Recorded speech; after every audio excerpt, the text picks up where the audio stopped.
You know that feeling when you see a piece of beautiful old calligraphy and you just know there's a deep story hidden in those elegant strokes?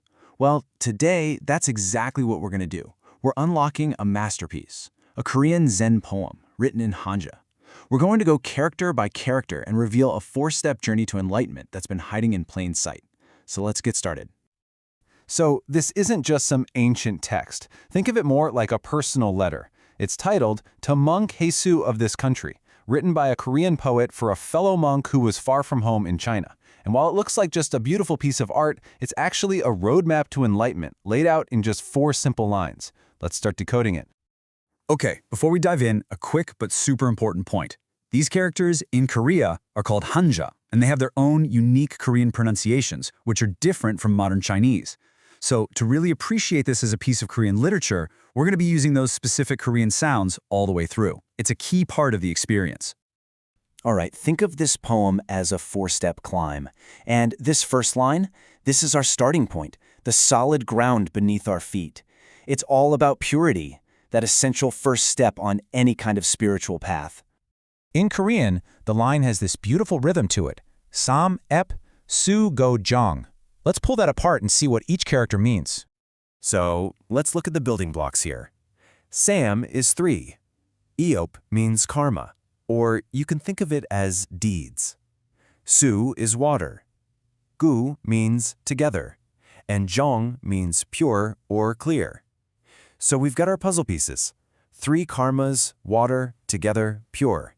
But how do they click together to make sense? This is where the magic of Hanja poetry comes alive. In Korean, you sort of fill in the grammatical blanks as you read, so it becomes Sam-eop이 물과 함께 맑았어. This translates to, the 3 karmas are pure, along with the water. But what on earth are these 3 karmas? Sang-yeop is a huge concept in Buddhism. It basically covers the totality of our actions. You've got the karma of the body, that's what you do, the karma of speech, what you say, and, the karma of the mind, what you think. So to purify all 3 means achieving total clarity in your actions, words, and thoughts. That's the solid ground you need for what comes next. Okay, so once that foundation of purity is set, a whole new way of living starts to emerge. The second line paints a picture of this new state, a life of graceful detachment, of quiet freedom.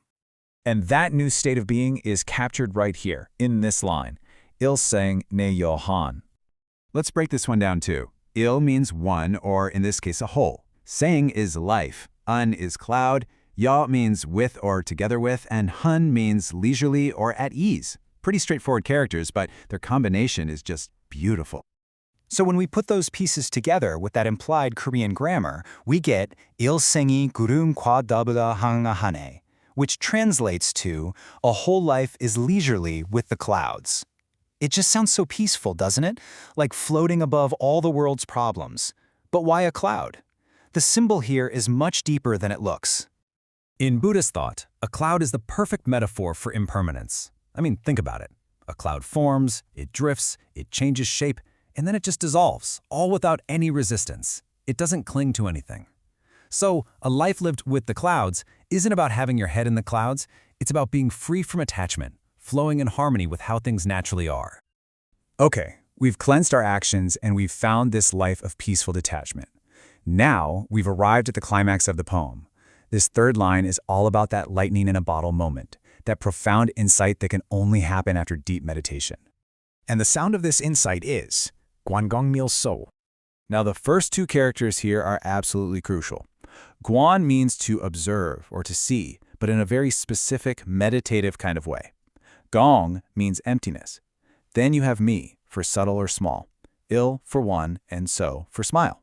Put them together and you get observing emptiness, a subtle smile. So what exactly is this gong, or emptiness? This is a big one, and it's easy to misunderstand. It doesn't mean nothingness. It's the profound realization that everything, including ourselves, doesn't have a fixed, separate identity. Everything is interconnected, constantly changing. To see that directly, well, that's the breakthrough.